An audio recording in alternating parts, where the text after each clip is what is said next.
So what did John see? John is the beloved disciple. And we hear that he runs to the tomb. He hears from Mary Magdalene, they've taken the Lord. They've taken his body. We don't know where they've put him. And he runs to the tomb. It says that he bends down. He looks in. He sees the burial cloths. He waits for Peter, who is the chief of the apostles, to come so that he can look and go in first.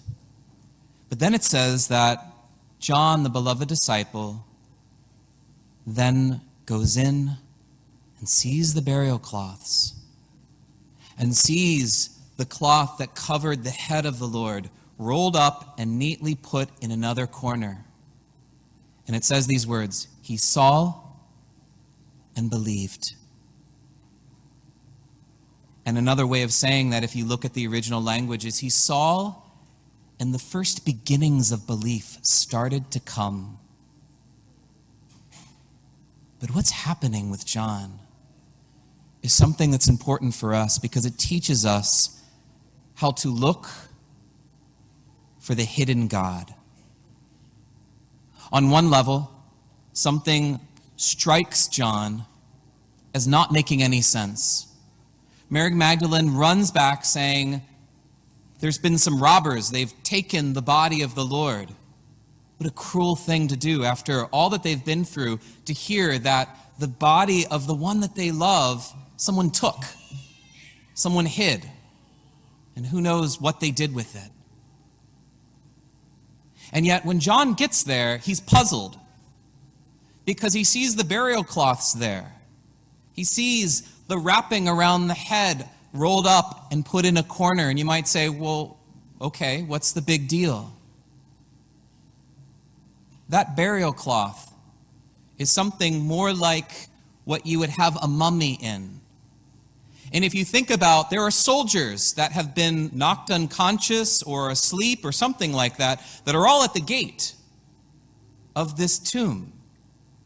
Would a robber go in there and methodically take off all of the burial cloths and spend all of that time to then remove the body? It doesn't make sense. If you're going in to steal the body, well, just take the whole thing. Why would you leave the cloths there? Especially because those cloths, if you remember, they are soaked with myrrh and spices. Hundreds of pounds of myrrh and spices that are worth a fortune. There was this man named Joseph of Arimathea, a man super wealthy, and he poured out all of this to take care of the body of Jesus. There are thousands and thousands and thousands of dollars in the burial cloths. So why would the robbers come, take away all the money, throw it to the side, and then go out with something that isn't really worth anything? It doesn't make sense. And also, why would they then take the head cloth and roll it up nice and neat, like your mom does laundry? You know, she takes everything, takes the socks, irons them, everything. That's basically what they're doing. So imagine these robbers coming in there. If you're robbing a tomb, you're not going to be like, oh, let's get the ironer out and whoop, okay, we'll put a little bow on this and put it right over there. Like, that's just weird. And John's seeing this, and it's like the burial cloth is intact. The head covering is over there, rolled up nice and neat. Mary Magdalene came and said they've taken the body of the Lord, but robbers don't do that kind of thing. And how did the body get out of the burial cloths without it actually being undone? The head covering is the thing that's undone, but the burial cloths, like a mummy, is wrapped up and it's still there. That would be a very masterful robber.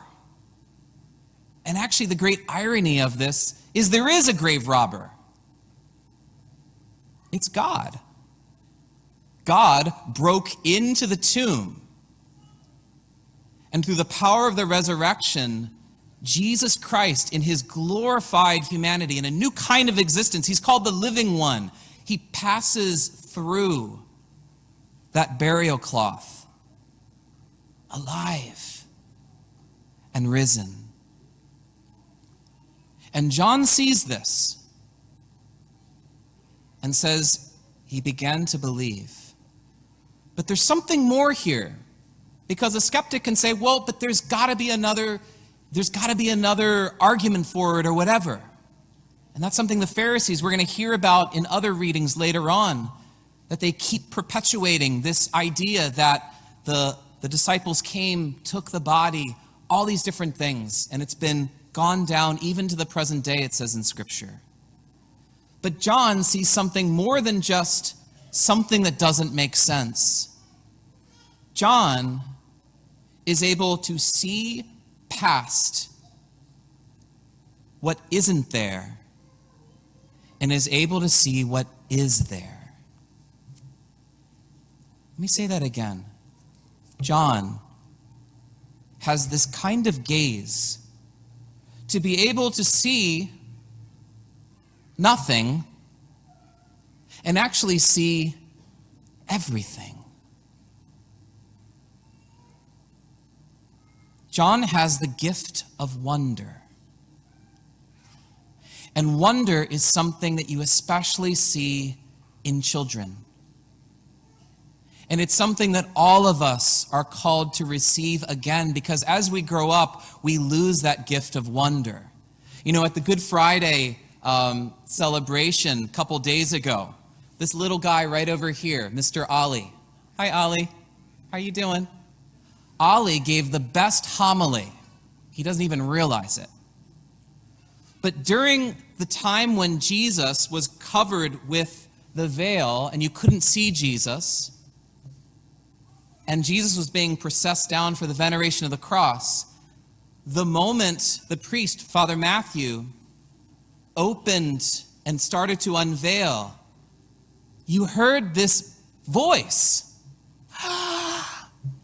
Jesus, he's coming. And I was just, I wasn't sure whether to like cry from joy or just laugh, because it's such a beautiful thing. He got it.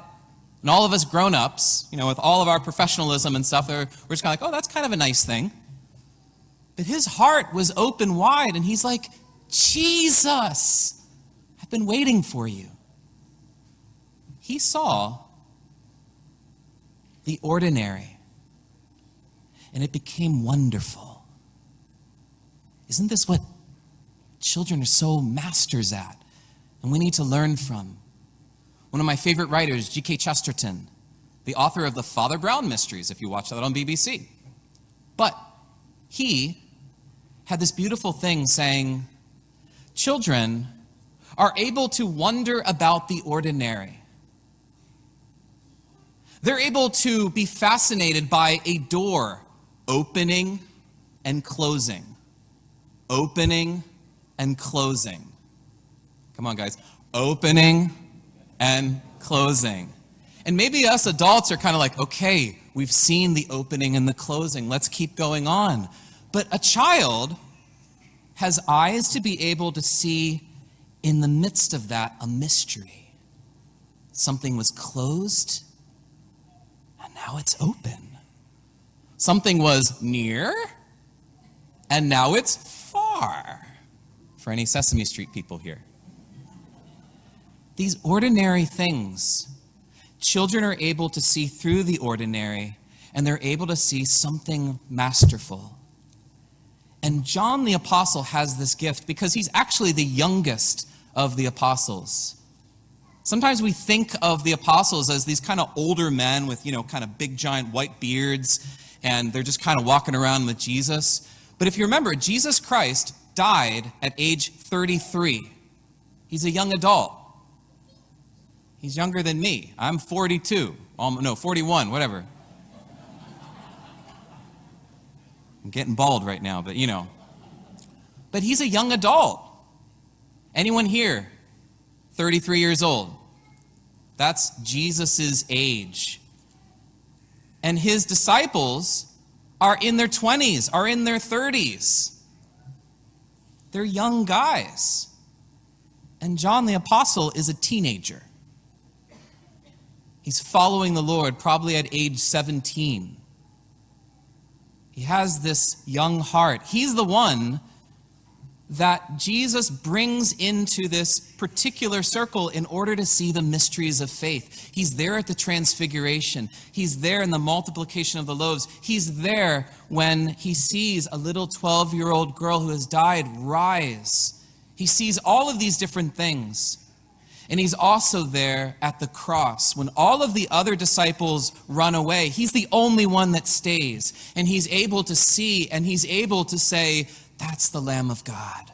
He's able to understand all those things. He pierces through all those mysteries because he has the wonder to be able to see past the darkness, the brokenness, or the nothingness, and to see God, to see light.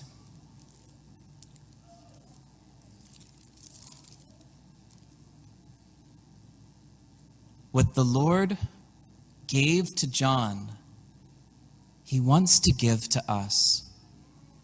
John looked at those burial cloths, and he was able to see even faster than Peter because his heart loved. If you remember, John runs faster. He's the one that was privileged to rest at Jesus' heart at the Last Supper, to hear the heartbeat of God. And he got it. And he looks at the burial cloths. He sees the strangeness of how this could not be done by a robber. And then it clicks. This is the grave robber who robs death of the grave and takes the living one out again. And it's this kind of gaze that we need to have of our Christian faith. Because if you think about it, the resurrection, even though it's an earth-shattering event, it didn't make the news. It wasn't on NBC. I mean, this is probably why Jesus chose to come 2,000 years ago instead of now, because we'd probably make a big mess of it. Everyone tweeting, everyone on social media talking about it, not knowing what they're talking about, but they're just talking about it. YouTubing, it's like, well, I was there. You know, all these different things, and yet it's very airy. It doesn't have any roots. That's not the way that the Lord comes to us. He comes in quiet. He comes in the night when no one is there. And he invites us to come and see the effects of his resurrection, to come to an empty tomb and to see what could be brushed aside in skepticism, or if we have the eyes of a child and have wonder, we're able to look through those empty burial cloths in which there's nothing there and actually see everything. And this is what the Lord invites us into when we celebrate Mass. One of my favorite philosophers, Simone Weil, when someone asked her, "What do you see in the Eucharist? What do you see?" And she says these words, "I see nothing. I see nothing." And yet, because of that, she sees everything. Because God does not want to be a spectacle. There's so much in our world, if we think about it. Everyone is trying to grab our mind, grab our heart, and in a sense, tell us what we need to buy, what we need to do, but to just try to shove that into us, to do violence against our mind and our heart. And yet, Jesus doesn't do that. And this is why maybe modern man has such a difficult time getting Jesus. We kind of want him to be someone who just kind of does all this stuff, and then we kind of it's kind of like, okay, you just tell me all this stuff and then I'll just go. Isn't that what Herod did? Herod asked Jesus, perform some sign, do some stuff, show me how powerful you are. And what did Jesus do? He was quiet. He didn't answer Herod, and he's not going to answer us if we say, show yourself, do some stuff. Be the spectacle that we want you to be. Be the one that we can all take our cameras out and go like this and say, I saw him. And that's not Christianity. But Christianity is so much deeper because the Lord is the one who doesn't want to be a spectacle, but he's the one who wants to come and invite in the quiet way. Do you see the difference there? Our world is wired to say spectacle, spectacle, spectacle, and here we have empty burial cloths. Here we have what seems to be bread and wine, seems to be a little tiny wafer. And if we come and say, well, God, just do the spectacle thing, or else I'm not really here. I got to get something out of it. I don't want nothing. And yet the Lord's saying, you have to be willing to come in the quiet, in the shadow, in the nothing, in order to actually hear me. Because his voice is not the thunder, it's not the earthquake, but as Elijah would say, it's a still, small whisper. Because the Lord, he wants friendship, he wants love. And love is something that's not forced. He doesn't come with all of this presentation and say, love me. And you just be kind of like, imagine someone is trying to pursue their beloved. They don't take a handcuff, put it on them and say, you love me or else. You just kind of pull them along. That's not love. Love has to be this freedom. But in the beautiful, most beautiful aspects of love, the attraction is in the hiddenness, in the veiledness, in the quietness of that whisper of the Lord saying, come and see. Come and see. And if we're like children and have wonder within us, our eyes will be able to see and not crave the spectacle, but we can see through nothing and actually see everything. To see what seems to be empty, a circular piece of bread. And yet, if we see through the eyes of John and our children who are here, who get it far better than us, they're able to be like little Ollie. Yes, Jesus is